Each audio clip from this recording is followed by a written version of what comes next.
봄 도다리, 여름 농어, 가을 전어, 겨울 방어. 하지만 이 모든 걸 제치고 한국인이 가장 사랑한다는 회는? 당연히 광어나 우럭이죠. 광어하고 우럭이요. 광어와 우럭은 언제부터 국민회가 되었을까요?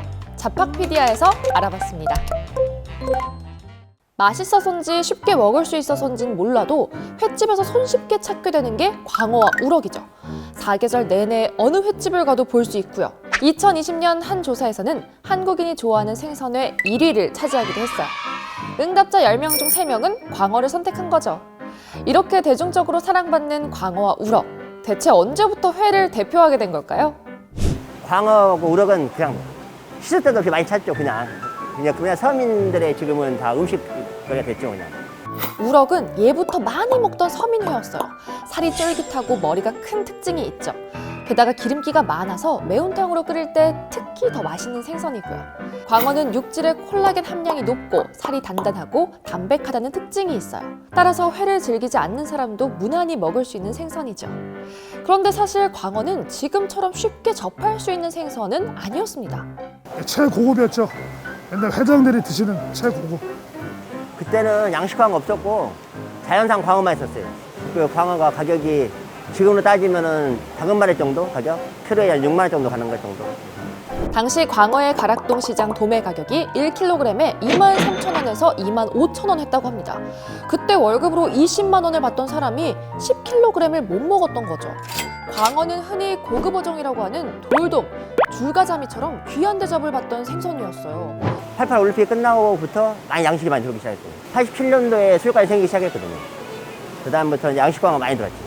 그렇게 귀하던 광어가 국민회가 되기 시작한 건 1980년대 후반, 우리나라에서 양식이 성공하게 됩니다. 국립수산과학원에 따르면 양식을 할 때 첫 번째로 고려하는 건 수익성입니다. 우리나라에서 양식 어종에 대한 소비가 있고 자연산일 때 가격이 비싸고 사계절 키울 수 있고 키우는데 빨리 자랄 수 있는 고급 어종을 택해서 양식을 하게 된다고 하는데요. 그 모든 것에 적합한 게 광어와 우럭이었다고 합니다. 광어 양식은 일본에서 우리나라보다 한 10년 전에 그걸 시작했고요. 저 고기를 양식할 수 있겠다. 그래서 국립수산과학원에서 1982년도부터 광어 양식을 우리나라도 하기 위해서 작업들을 해서 84년도, 85년도에 인공종자를 만들어냈어요. 이후 1987년부터 광어 양식이 시작됐습니다. 본격적으로 대량 생산이 가능해진 건 1990년대. 기술 보급도 하고 수정량도 보급을 한 시점이 그 시점인데 현재는 우리나라가 훨씬 더 많은 생산을 하고 있고 기술도 일본보다 훨씬 앞서 있다고 보시면 됩니다.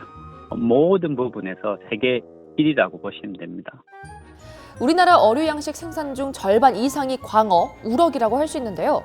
광어가 약 50%, 우럭이 약 30%, 그 외 나머지 종이 20%를 차지하고 있다고 합니다.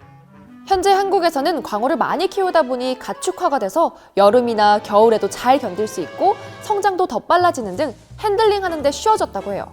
광어를 포함한 수산생물은 장기간 양식하게 되면 폐사율이 높아지거나 열등한 성질이 나타나는데요. 유전적으로 우수한 개체나 집단을 선발해 보다 더 좋은 품종으로 개량하는 방식으로 기술이 발달했어요. 또한 회로 먹기 위해 손질을 할 때 뼈 그리고 내장을 제외하고 나면 육질 부분만 약 40에서 50% 정도 횟거리로 나온다고 합니다. 그래서 광어 종주국이 될 수 있었죠. 광어와 관련된 일화도 있습니다. 1996년 강릉에 무장공비가 침투하는 사건이 있었는데요. 당시 생포된 무장공비 이광수는 신문을 봤던 도중 광어회가 먹고 싶다고 했대요. 당시 고급 재료인 광어가 가난하고 헐벗은 나라에 있겠냐는 생각이었대요. 일반인들은 광어가 뭔지도 모를 뿐더러 알아도 구해오기 어려울 거라고 생각한 거죠. 하지만 이미 대량 양식에 성공한 광어는 동네 어느 횟집을 가도 쉽게 구할 수 있었죠. 정약전의 자산어보와 조선왕조실록에도 광어에 대한 기록을 찾아볼 수 있습니다. 자산어보에서는 광어를 이렇게 묘사하고 있어요. 접어, 민간에서 부르는 이름은 광어다. 몸통은 넓고 얇으며 두 눈은 왼편에 치우쳤다. 등은 검고 배는 희다. 비늘은 매우 자잘하다. 맛은 달고 진하다. 죽으면 쉽게 살이 무르는 다른 생선에 비해 광어는 죽어도 비교적 단단한 살을 유지하죠. 특히 화로를 즐기는 우리 문화에 잘 맞는 생선이자 예부터 우리나라의 대표 생선이었던 것은 분명한 것 같아요. 마지막으로 좋은 생선 고르는 팁 알려드릴게요. 자연산 광어는 배가 하얗고 양식은 배에 얼룩무늬가 있다고 합니다.